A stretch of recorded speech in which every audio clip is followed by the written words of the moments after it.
What has been going on with the choices that Adam Driver has made in terms of roles? Last Jedi, Rise of Skywalker, Last Duel, House of Gucci, 65, Ferrari, Megalopolis. I've heard that Megalopolis is atrocious. So this has actually become quite the heated debate on Twitter, where over the weekend it came out, Megalopolis only made $4 million. It cost $120 million. And one of my fellow movie critic peers, Movie Files, tweeted or responded to a tweet basically saying that Megalopolis bombed. And he wrote, I think he needs to hire a new agent with a picture of his filmography. And you just kind of look at some of the movies he's made over the last few years, Adam Driver, that they've lost money. So it's kind of turned to this kind of question: what is the deal with Adam Driver over the last 5 years, where he keeps appearing in these box office bombs? My response to that was this: on the one hand, he's working with legendary directors. If you look at the movies that he's been in the last 5 years, he is collecting legendary directors, but he has not been in their legendary films. And this kind of leads to, like, both Movie Files tweet went super viral. Like, I was one of the first people to respond to it when it only had 13 likes. Now it has like hundreds of retweets, thousands of likes, and then mine also got tons and tons of retweets and likes on it because people had very strong opinions on this, being like, what are you talking about? He's decided to work with interesting directors with an interesting vision for their films. Why would he need a new agent? This is the perfect stuff. This is a great career. Other people are saying, these are good movies. Last Duel is a good movie. Ferrari was a good movie. Megalopolis is an interesting movie. Defending the movies. And then other people giving us tons and tons of likes, retweeting it like, yeah, Adam Driver, what on earth are you doing saying yes to these projects? I get it. You want to work with legends, but why did you pick these scripts?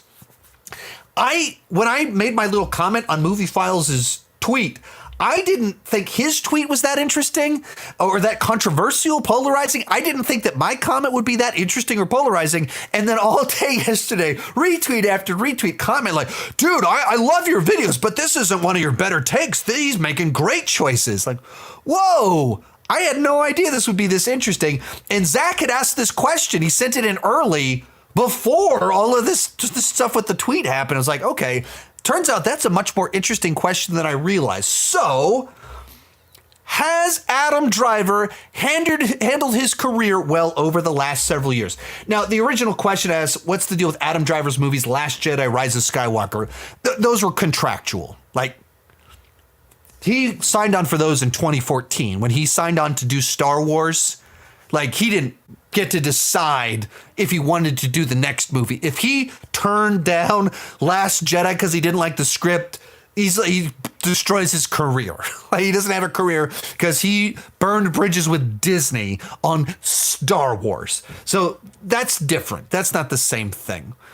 But from there, since Rise of Skywalker, since he was a part of, one of the biggest franchises of the last 50 years and was a prominent role, has he handled his career well? Well, it depends on your goals.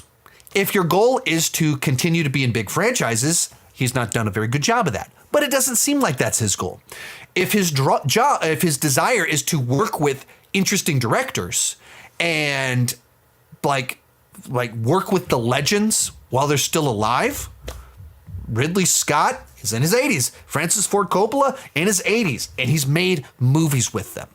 And then, Ferrari, that's a Michael Mann film. So he's working with interesting directors. And if that's like his desire, like, I've already done the franchise thing, maybe I'll do it again, but I've done that. I don't need to do it again. I'm not rushing to make more products for a gigantic studio. As an actor, I want to do things that stretch me, that are interesting, that challenge me, and work with the people that made the movies that I love the most. So if you evaluate it on that level, you go, sure, like, he doesn't need another franchise. He's already famous. His name will last for decades based off being Kylo Ren in Star Wars. That Star Wars makes a big enough splash, your name is out there. And the other side to it, the best directors of the last 50 years, maybe they're not in their peak right now, but the best directors of the last 50 years want to work with him.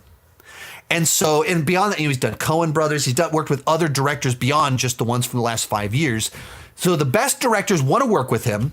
He's worked with Spike Lee, and he's done very different roles. He's challenged himself. He's done comedies, he's done dramas, he's done period piece films. He's done whatever Megalopolis is. He's done it.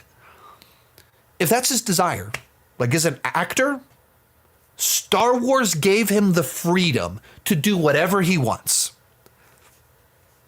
And that's what he's doing for now. I think that's fine. Now, I don't know the guy. I don't know what his desire is in the parts that he's picked. It feels a little bit like he just picked, he wanted to work with big directors rather than picking the best scripts. And like Last Duel's not a bad movie. I think Last Duel's a good movie. Ferrari, I liked Ferrari, but it's not, I didn't think it was great. So I think maybe some of it is he just wants to work with great directors, even if maybe it's not the best script. It probably, like when he did 65, that doesn't feel like I just want to work with great directors. The guys that wrote A Quiet Place. This feels like he thought maybe this was going to be a better film than it turned out to be. And he misread that maybe the production went bad, or he just picked a bad script. I don't know, but there's examples in there that make it clear that he's not just trying to work with big directors. And so maybe there is a side to it of maybe he's not the best at reading scripts. Maybe him and his manager could use some help in picking what will be the good popcorn film to make, because 65 definitely was not it to be your popcorn movie. So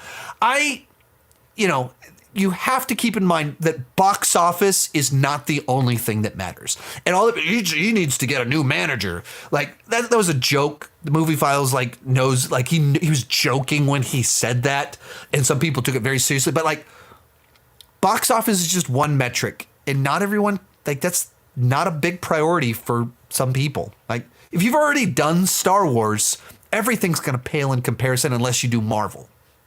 So you kind of go, let me do the artistic side to all of this.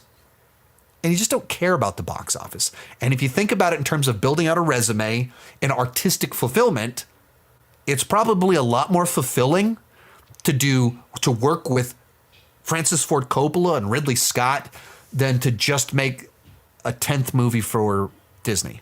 Most of these clips are pulled from my Patreon live streams. I do about 6 live streams every single month. For $2 per month, $20 per year, you can get access to all the exclusive videos and live streams. For $5 per month, you get your name on my end card. At the top tier, you get a 30-minute video chat with me each month. The link down below in the description has more information.